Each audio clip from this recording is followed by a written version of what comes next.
Parenting in Blender is a fundamental part of the rigging process. But what is parenting? Well, parenting is when you form a parent-child relationship between two objects. And a parent-child relationship is when a child object inherits the transformations of a parent object. However, the child can still have its own local transformations in addition to the transformations inherited from the parent. It's kind of like how kids have to follow their parents when their parents move from one city to another. But once they're in the new city, the kids can still walk to school on their own. But why would we want to parent objects to another object? Oftentimes, parenting helps to more easily control the transformation and pivot points of a group of objects for the sake of animation. Some examples include parenting fingers to a hand, parenting objects or papers to the surface of a desk, or parenting leaves to a tree. Allow me to demonstrate. Let's take our cube, for example, and duplicate it with Shift-D. Let's make this duplicate cube our parent object. Just for visual clarity's sake, let's scale this cube up a bit so that we know for sure it's the parent cube. We can then select both cubes using Shift left-click, and then right-click for a context menu. Go down to Parent and select Object. For hotkey users, you can press Ctrl-P after you have selected your objects to access the same parenting menu. Let's go ahead and start moving, rotating, and scaling our larger cube, and the smaller cube should follow. However, it doesn't. Looks like we parented the wrong cube, and accidentally made the smaller cube the parent cube. Since this isn't what we want, let's undo that with Ctrl-Z. Now, why did this happen? Well, it's very important to make sure you select your intended parent object last. This will highlight the object in a slightly brighter yellow outline, indicating that it is the active object. Once we've ensured that our active object is the one we want to parent our objects to, we can repeat the parent action again. Right-click, go to Parenting, and select Object. Now we can move, rotate, and scale our parent cube, and as you can see, our child cube is following right along. An important note with parenting is that the pivot point of the child object is completely ignored when inheriting parent transformation. This includes instances where you select both the child and parent objects. However, transforming the child object still uses the child's local object origin. In fact, the child can still move around normally while parented. It will simply be influenced by the parent's transformations in addition to its own. A parent object can have multiple children objects, but child objects can only have one parent. For example, we can add a new cube to the scene by going to the Add menu, going to Mesh, and selecting Cube. This new cube does not currently have a parent, but we could parent it to the same large cube our other cube is parented to. This will give our larger cube 2 child cubes. Fun fact, if you want 3 child cubes, you can actually duplicate one of these cubes and it'll still be parented to the same large cube. However, what if we introduce another parent cube? Let's say we duplicate the larger cube, so now we have 2. I'm going to name this cube Daddy Cube 1 and this cube Daddy Cube 2.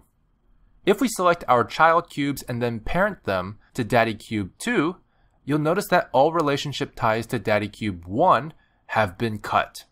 Transforming Daddy Cube 1 no longer affects the child cubes. Meanwhile, Daddy Cube 2 now affects the transformations of the child cubes instead. As you can see, each object can only have one parent, but parents can have multiple children. Additionally, we can also have a chain of parents.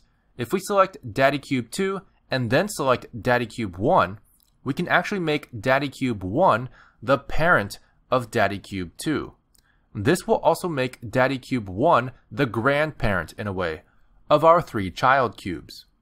This chain of parents can go on for as long as you like, but it can't form a loop. In other words, if you try to parent Daddy Cube 1 to any of its own children or grandchildren cubes, Blender will prevent you from doing so, as that will form a cyclic dependency, which is kind of like dividing by 0. This is the basic idea behind parenting, but it's important to know that it doesn't apply to only objects. Parenting works for bones and empties as well. Bones are what armature objects are made of, also known as rigs or skeletons. We'll go more into detail about bones in another video, but you can also parent things to empties. These are objects that contain little to no data except their own basic transformation data. They're invisible at render and are typically used for purposes of organization or reference. You can find them in the Add menu and can parent them in exactly the same way we did before with our cubes. Parenting objects to empties is a common practice, as you'll be able to transform and deform multiple objects at once very easily if they're all parented to the same empty. My favorite example of this is when working with environments that contain multiple objects and props. By parenting all of the environment objects to an empty, you can transform the entire set very easily with one movement. As an added bonus, the empty itself does not appear at render time. This makes it even easier to manually control where the pivot point for your group of objects will be for transformation. Now, real quick, you may be wondering, how do we unparent an object? Well, that's simple. Simply select the object or objects you would like to unparent, and right-click for a context menu. Then go to Parent, Clear Parent. For hotkey users, you can press Alt-P to bring up the Unparenting menu. You might also be curious about what the Clear and Keep Transformation option is for. This is used for cases where the object you're trying to unparent has already inherited transformation from its parent for a while, and you want to keep that transformation, but removing the parent-child relationship actually removes that transformation entirely. So instead, you want to choose Clear and Keep Transformation under the Unparenting menu. As you can see, despite being unparented, the object has not moved from its previous location, rotation, and scale. If you simply choose Clear Parent, it will clear all inherited transformation from the parent and return it to where it would have been if it was never parented at all.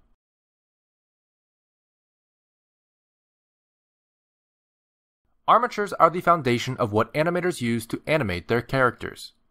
They are also known as rigs or skeletons, and like skeletons, armature objects are made up of bones. Bones are the individually moving parts of a skeleton or armature that dictate where and how the skeleton can move, just like real bones in a real skeleton. With armature objects, we can create and edit bones and then transform these bones to animate them.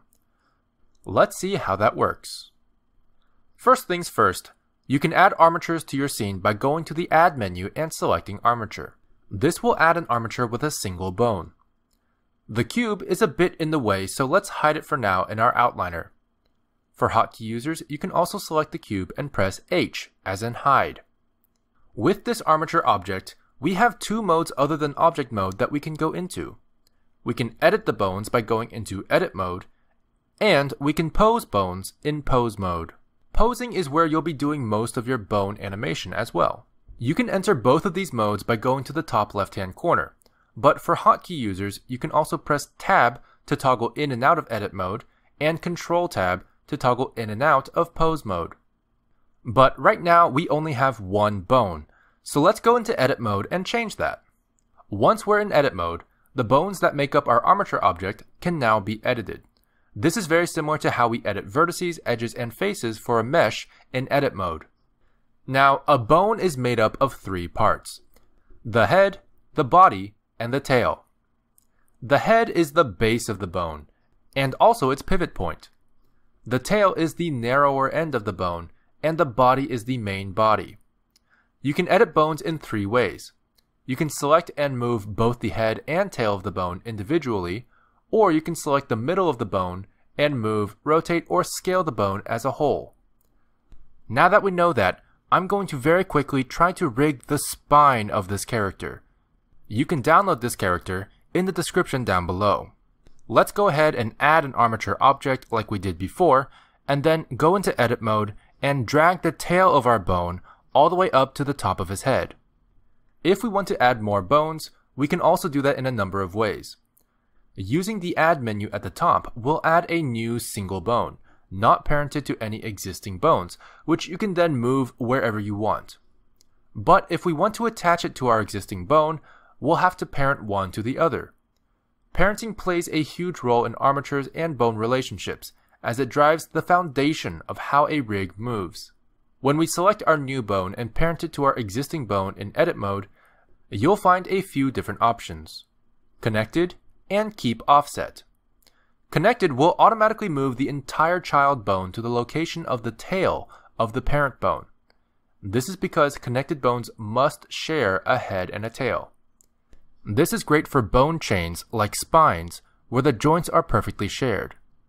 However, Keep Offset will ignore this requirement and act similarly to how object parenting works, where transformation is inherited regardless of the child's relative position to the parent. This is great for ears or eyes, where the pivot of the deformation doesn't relate to the parent's tail position. Another way to create bones is to simply select a bone and subdivide it. This is done by using the right-click context menu and selecting Subdivide. This will turn your selection into a chain of connected bones. As usual, you will have an operator panel appear in the bottom left that you can expand and adjust the number of cuts. But you can also extrude new bones from existing bones by using the Extrude tool. This can be found in the left-hand side Quick Tools menu in the same way the Extrude tool is used on meshes. For hotkey users, you can press E as an extrude as well in the same way. You can extrude bones from the head or the tail of a bone. Make sure you have one or the other selected and use the Extrude tool. You can also extrude multiple bones depending on how many heads or tails you have selected. Bones created from extrusion are connected by default. You can disconnect these bones by unparenting them, which can be done through the right-click context menu, going to Parent, and selecting Clear. For hotkey users, you can also press Alt-P. However, here we'll see two options pop up. Disconnect will disconnect the bones, allowing you to move them away from the tail without affecting the bone it was connected to. But it will keep the bone parented to the other bone with an offset. Does this sound familiar? Well, that's because this is the same state as the Keep Offset option when parenting bones. On the other hand, selecting Clear Parent will disconnect and sever the parent-child relationship completely. Another tool you can use from the toolbar is the Roll tool. Bone roll dictates simply how a bone is rotated along its vertical axis. This is typically its local y-axis. Why would you want to use the Roll tool? Well, assuming you have something simple like an elbow to deform, and you know elbows only bend in one direction, you would want that direction to be along an axis of rotation, X, Y, or Z. To view the axes of your bones, simply go to the Armature Data tab of your Properties editor, denoted by this green stick figure icon. Then go to Viewport Display and check Axis. Suddenly, all of your bone's axes will become visible. You can use the Roll tool by simply left-click dragging anywhere in the viewport to rotate the axes of the bone to align with how you want it to transform later. You can also edit the roll in the Bone tab of the Properties editor, denoted by this green bone icon. Simply left-click drag the roll value, or left-click tap and enter a number manually. And the last bone editing tool you can select is the Bone Size tool.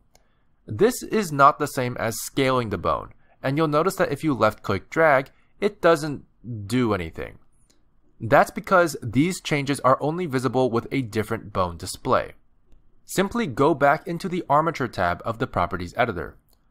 Under Viewport Display, we can open this drop-down to select different kinds of bone displays. For the Bone Size tool to reflect any changes, you'll want to choose either the B-bones or the envelopes display. Now, when we left-click drag this tool, you can see the width of our bone changing. You can read more about what each of these bone types do in the official documentation, which you can find in the description down below. But most of the time, you can choose one based on preference. I typically keep it on octahedral, but some people prefer stick, for example, to simplify the visuals. Now, let's go ahead and talk about how to use these bones for animation. In order to do that, we need to understand how pose mode works. Let's go into pose mode by either selecting it from the drop-down or pressing Ctrl Tab. This will then turn all of our selected bones blue. Transforming a bone here will actually record location, rotation, and scale in the individual bone data. With this, we can finally add keyframes for these bones in pose mode by right-clicking and going to Insert Keyframe, Lock Rod Scale. This lets us animate. But you may have noticed, that when we move our bones, our character still doesn't move. So how do we make sure our bones actually move our character? In object mode, we can simply select the mesh, shift select the armature object, and open the parenting menu either through the right-click context menu or Control-P. You then might notice the option for Armature Deform, with 3 sub-options below that. The most commonly used one is with automatic weights, as it gives us a great starting point, but feel free to read up on the other 2 options in the official documentation. Once we've selected this, you'll notice that when you transform individual bones, each bone has been assigned a group of vertices that will deform with it. This is being handled by vertex groups, also known as weights, which have been automatically generated by Blender based on the placement of the bones relative to the mesh. We'll be going over vertex groups in a separate video. If you select your mesh and go into its modifiers tab, denoted by the wrench icon, you'll notice that it now has a new modifier as well, the armature modifier. This is how Blender uses armature objects to deform meshes based on the transformation of individual bones. Now obviously this rig is incomplete, and if you want to learn how to rig the entire character, you can head over to our character rigging video. But I hope this gave you a good idea of how armature objects work and how to edit them. Shut up and sit down.